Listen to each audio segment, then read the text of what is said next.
Hello and welcome to the Last Chance Power Drive channel here on YouTube.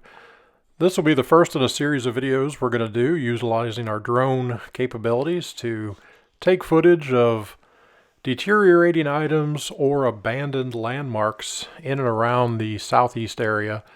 This first video is featuring the Saturn 1B rocket that is at the Alabama Welcome Center just on the south side of the Tennessee-Alabama border off I-65. This rocket stack was erected about 44 years ago here on the site and is one of two remaining Saturn 1B rockets still in existence from the original program. The other one is at the Rocket Garden at the Huntsville Space Center. Unfortunately, as work was done to renovate this Welcome Center and rest area, and as you can see in the video here, it is a ground-up rebuild.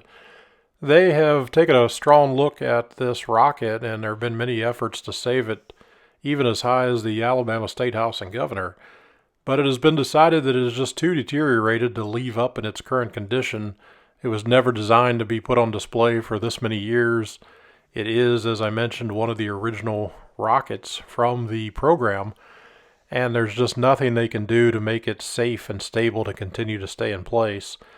Lately in the news, there's been a lot of talk of being able to save the rocket, and I was hopeful that this would happen, but little did I know, actually 3 days before I arrived to film this footage, contractors began the work of dismantling the engines out of the bottom of the rocket, and NASA is now prepared to fully dismantle it and move it off-site.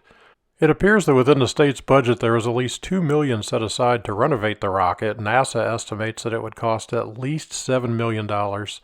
And that is without the cost of anything unknown. As they begin to dismantle the rocket, they are certain that they will run into further deterioration that can't be seen through the covers, and it would actually cost much more than the $7 million to rebuild it, hence why all efforts at this point have failed.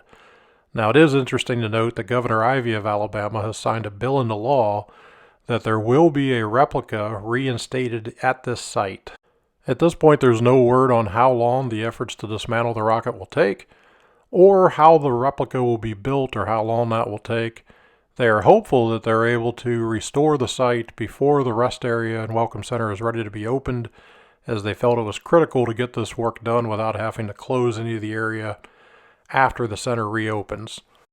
It'll be interesting to follow this story in the next few months and see how the progress takes. Pretty sad for us that this will likely be the last time we see it in person, as well as this is likely the last aerial footage that will be taken of it in its complete stance.